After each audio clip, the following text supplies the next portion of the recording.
Hi there guys, my name's Conor and I am a wildlife artist that specialises in both graphite and scratchboard. So welcome into the first part of this 4-part series on how to create fur masterclass, where we're going to be looking at how to create specifically this tiger muzzle. Now these videos are going to be quite long, they're going to be over an hour each, and it's just because I really want to show you the detail and the exact techniques I use to create fur. So over the series, we're going to be looking at how to create the nose, the bridge of the nose, this muzzle texture here, and then also this chin and dark texture. So in part 1, we're going to specifically be looking at how to create the nose itself and how to create those little undulations and make it look really realistic. So I hope you guys enjoy this one and I hope you guys enjoy this series. Let's get started.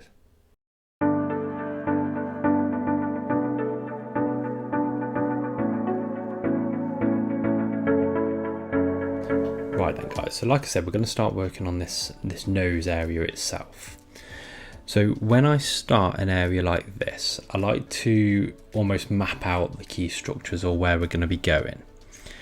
So I'm initially looking for where those almost harder transitions are going to be, those harder lines, and also where those softer lines are going to be on those softer transitions. So I want to make sure that I get the key shapes in straight away, because as I start layering up further, some of these marks and these graphite lines that we've put down for our sort of guide are going to start going away. So I just want to make sure that we've got the general shape in, because that's something, like I say, if you get it wrong, it's just going to look a bit odd or a bit of the wrong shape. So I'm just doing this lightly with my B pencil. Now the pencils that I'm going to be using for this one I will list down in the description below. But when you see me using the sort of wooden shafted pencils like these are going to be my Caran pencils. And then I'm also going to be using some clutch pencils, and they're going to be from Staedtler. But again, like I say, I'll leave them down in the description below. So looking at our reference photo, again, you can just see that we've got a few little blemishes on the nose. Now I did like them on the reference photo, so I do want to try and keep them in.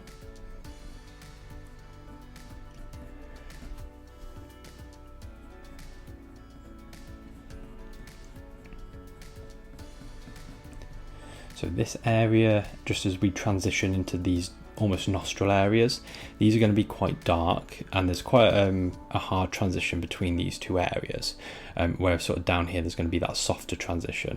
So these are all things that we're starting to pay attention to, just as we get a bit of a feel for the initial part of this drawing.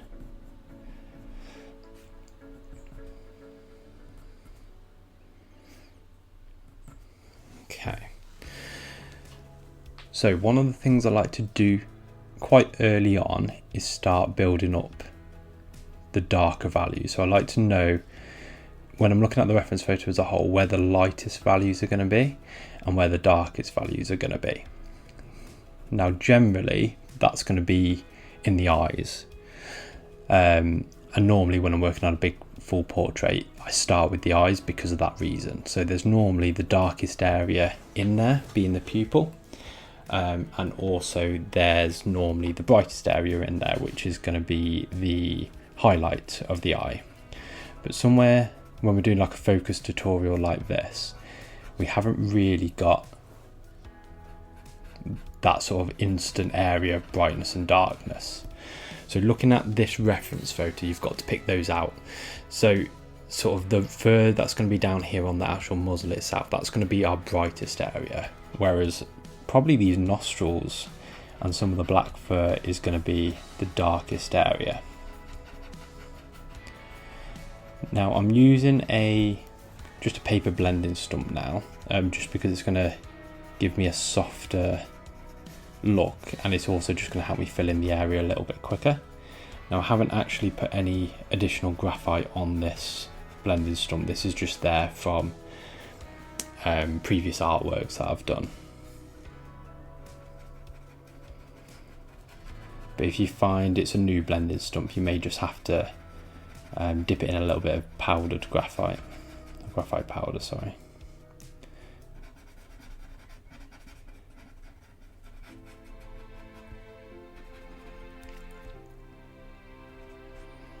And this is a good way of just being able to map in, like I say, those dark values and get that shape of the nostril.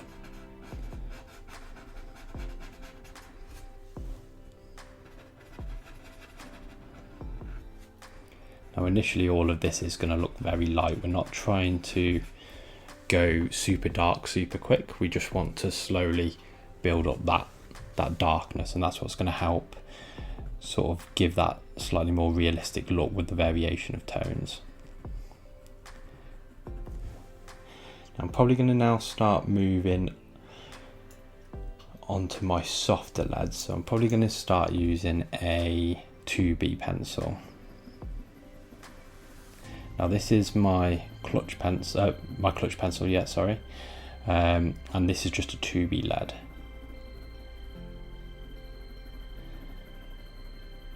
Now I tend to work with both clutch pencils and normal pencils, just because with my normal pencils I like to keep them blunt, and with these mechanical pencils, or clutch pencils, sorry, I like to keep them a little bit sharper.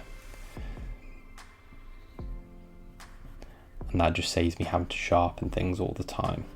And also when I'm doing my fur technique, which is the indenting technique, I like to have blunt pencils to go over that fur with.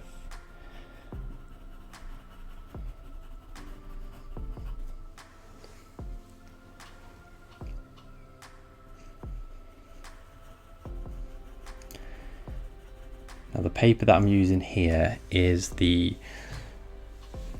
just have to think now, it's the Strathmore Bristol, and it's the smooth paper, it's not the vellum surface. Now I used this for my French Bulldog, and I actually found I really liked it. I liked the smooth texture of it compared to the overly textured surface. It really allowed me to get sort of smoother tones and smoother marks, especially when I was doing the eyes. So I thought it'd be good just to carry on using this paper and testing it out further, because before this all I've used is the slightly more textured surfaces like your vellum and your St. Cuthbert's Mill.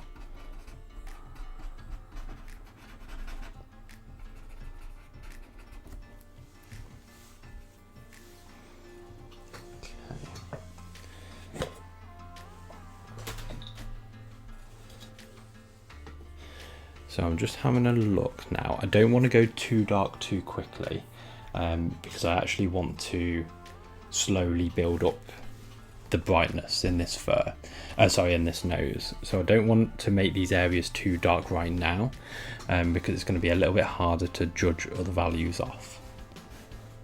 So to begin with,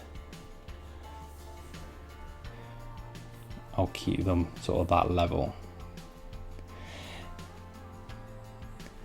Now, similar to my blending stumps, I also use these makeup brushes. Now these were just, I think, just a generic brand off Amazon. I don't think it's Beakley, but I don't know if that's an actual brand. I just bought them from Amazon. But any sort of makeup brushes will do. This is just, I find that it moves the graphite around on the surface really smoothly, without sort of pushing it down into the paper itself. Whereas with my blending stumps, I use them if I really want to sort of get the graphite into the paper.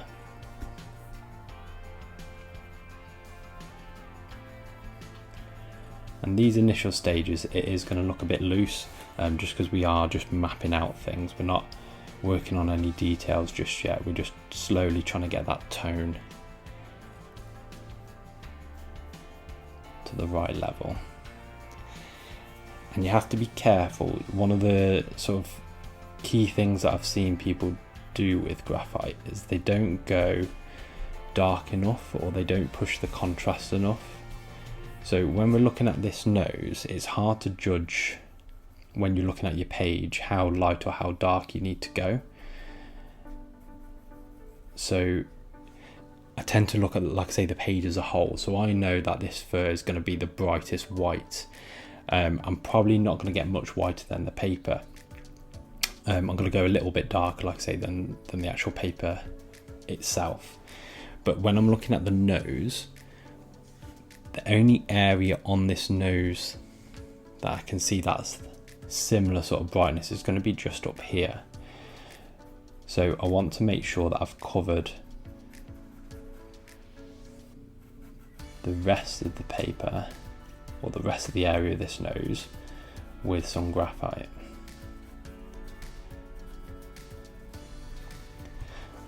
And that's why having those darker values in quickly or at the beginning is really going to help.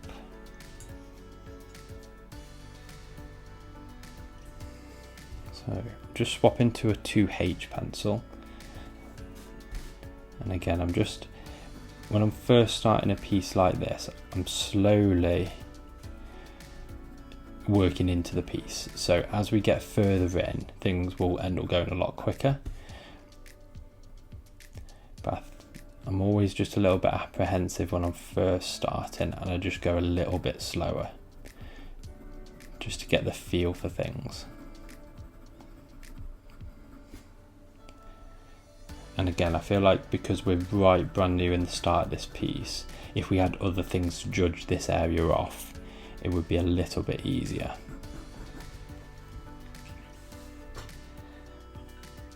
Now, I say I like to keep my 2B pencil blunt, but it's actually a little bit too blunt at the minute. So it's covering too much of the surface of the paper. So I'm just gonna do a couple of turns in my sharpener. And we're still not at a really sharp point, but it's just going to help me not cover as much of an area, because it was a little bit, I don't want to sort of cross over into these transitions too much. We still want to keep those hard and soft transitions, because that's what's going to help give this nose form. So obviously down here we've got that soft transition from this darkness, and it slowly just softly transitions into a lighter area up here. Whereas around the edging of this part of the nose, it's a really sharp line, and that's a bit more of a hard transition.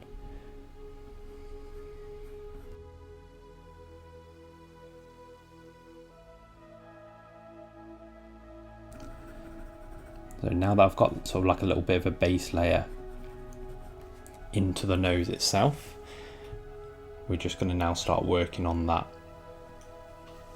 slightly darker, like I say, nose, nostril area. So I'm now swapping onto a 4B. So far all I've used around here is a 2H, a little bit of a B and a 2B. So you can see the variation of tones already. Now if you don't have that many pencils, don't worry, you can just use, I'd probably say a 2B and a 4B are the ones I would use pretty much all the time. So you can just get a good level of contrast and tone with just 2 pencils.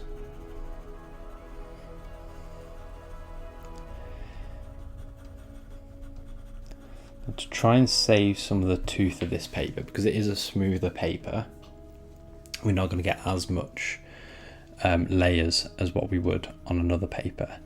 So instead of really pushing down into the paper to try and smooth it out, because I don't really want to burnish, I'm just going to use my blending stumps just to smooth things out.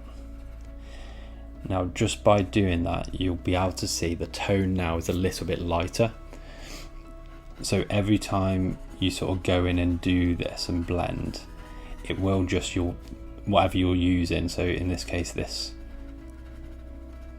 paper stump, it will just pick up some graphite and it will just lighten that tone a little bit, so do just be careful. And what we have to make sure is that we then go back in and redarken that value.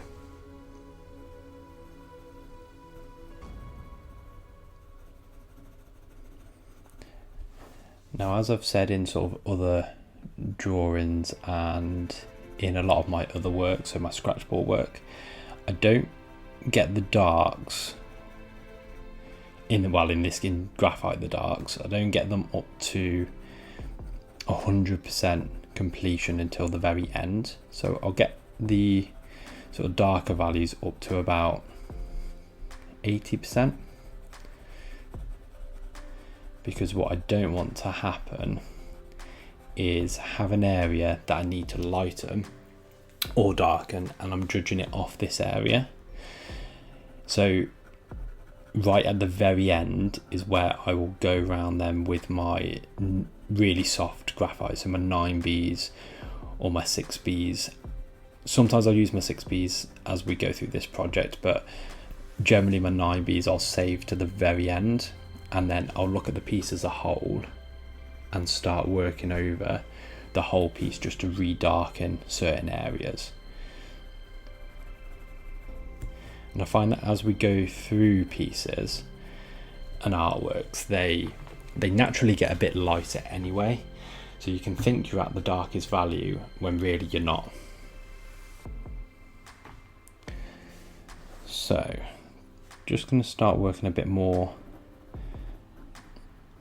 on this transition.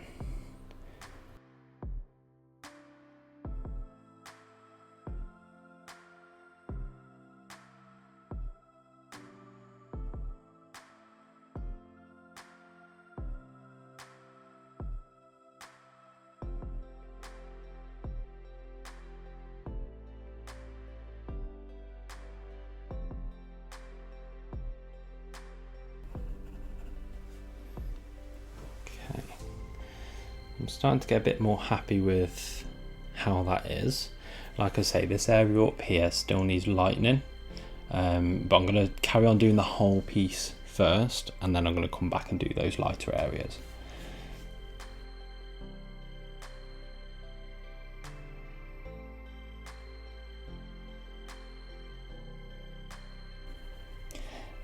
Now, sort of planning ahead, so thinking onto, generally when you're doing these areas you also need to start thinking to like the fur texture. So you can see these fur lines that I've put in on my line drawing coming down and over the nose. Now this is why I'm not going up to those lines, because what I'll need to do, because I do the indenting technique, I will need to put my indenting marks down first and then work up into those. So I'm not going right up to that area right now, I'm leaving a bit of an edge.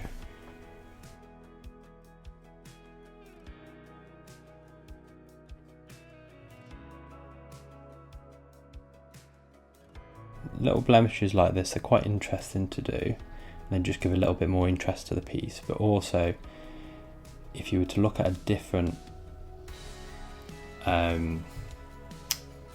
tiger or a different tiger's nose, they may have different blemishes in a different area.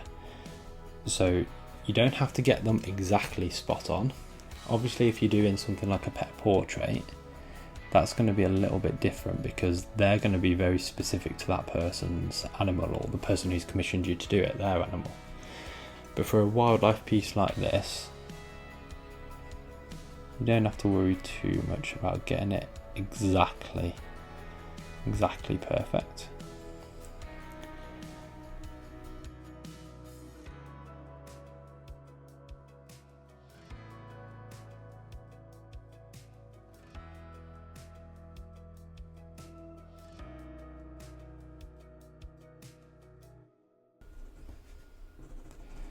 Now the same as when we're doing the darks, with regards to the lights, we want to try and get a good idea of where they're going to be. So obviously this is fairly similar in tone at the moment. So I've just rolled my Kneadable eraser just into a little bit of a point. I'm just going to start mapping out where I want those highlights to be. This is the good thing about graphite, is you can just keep going back in and re-establishing darks, picking out the highlights. And just to help with a bit of texture, I'll just dab it, and it will just help give you that almost bumpy texture. And I'm not pressing hard, I'm just lightly tapping it onto the page.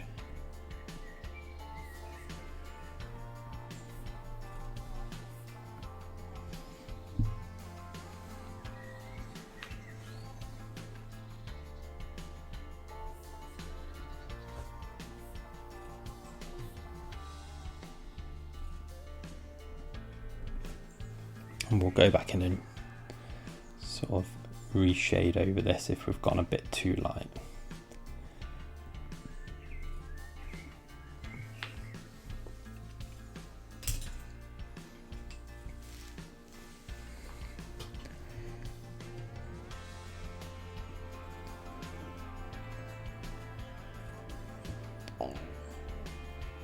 And this central line just needs a little bit of thickening. So we'll carry on doing that.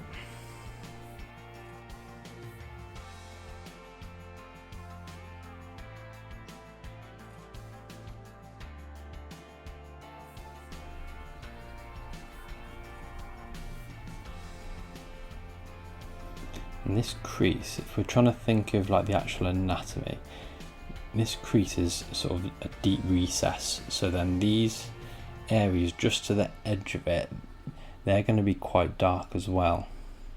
And then it's, as it rolls up and then falls off sharply here, we're just going to get this very subtle change in tone.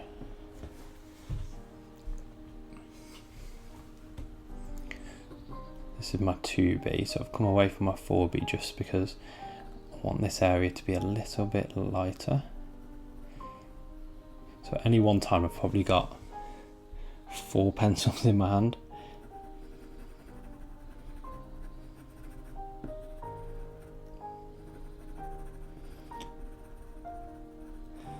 But you can get away with just using a couple and just varying your pressure even more.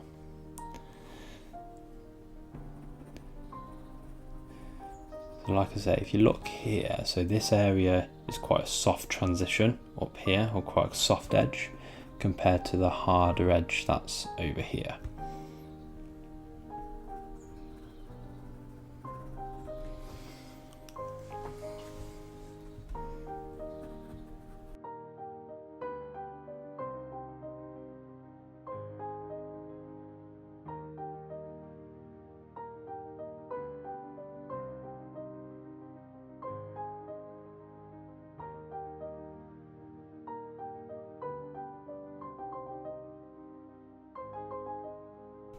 So what I might do, I might just leave that area as it is just there and just start working on this sort of edging of the nose here. Now this is quite a dark area as well.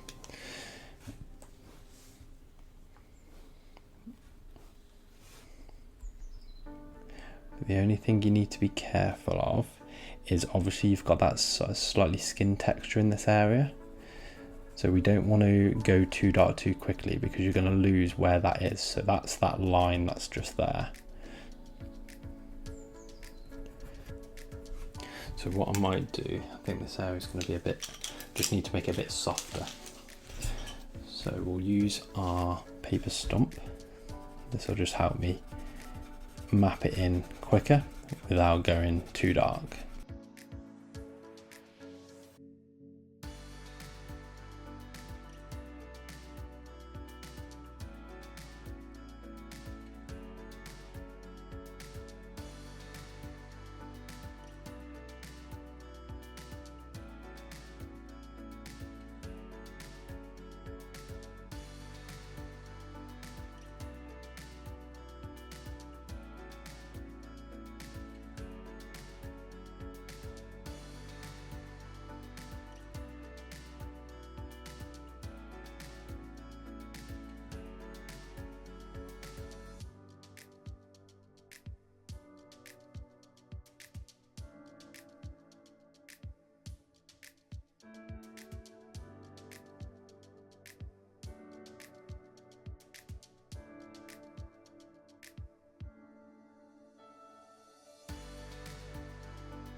obviously we're going to tackle the shorter nose texture on the bridge of this nose in the next video, but just to make this nose complete, I'm just going to bring down a few of these hairs and just work back up into it, just because I feel like the nose isn't quite complete without that.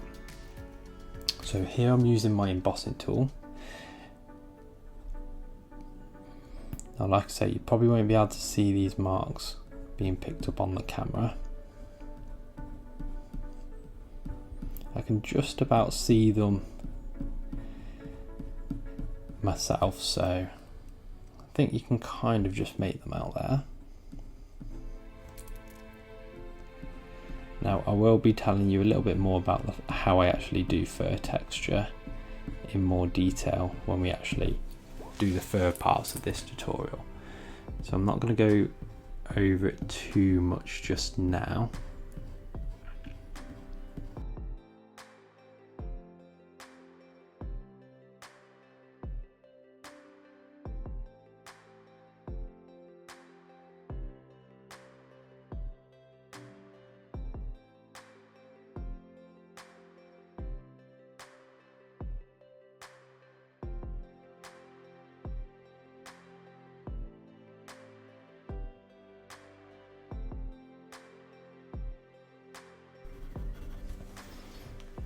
Okay, so I think we're probably going to leave it there for this video.